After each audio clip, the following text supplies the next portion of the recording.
Hi, my name is Jasmine Mays, and these are my week 17 video response questions.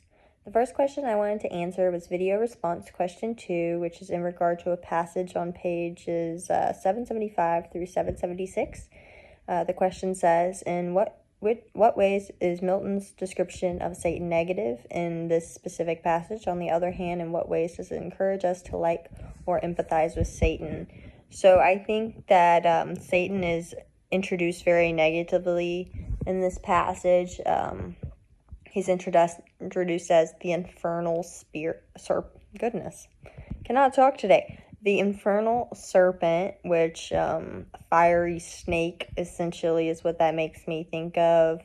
Fire, that kind of corresponds to hell, and snake, obviously that goes back to Genesis, but also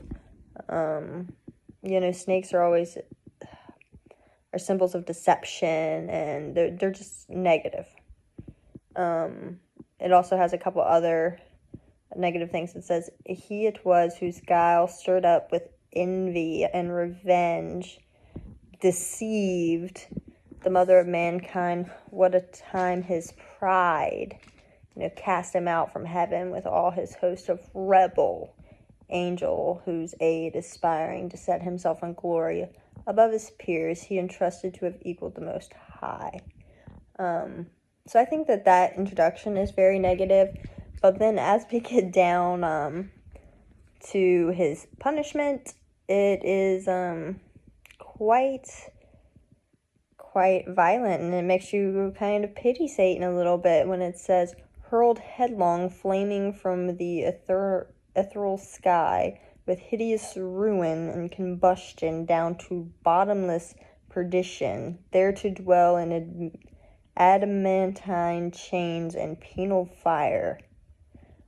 Wow. So that might make us empathize with Satan a little bit. So yeah, that's my answer to question 2. And then video response question number 6. How does Satan explain his motivation for rebelling against God, and do you find it relatable?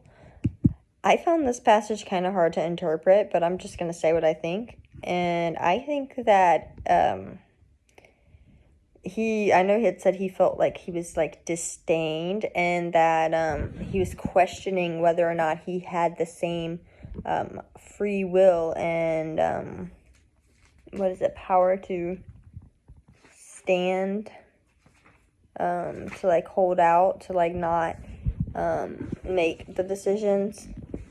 And so I kind of feel like he felt like he was putting in all this work for something that just was not natural to him. And it's almost like his place was in hell. He was meant to be in hell, and he was meant to rebel against God so that he could serve his purpose in hell.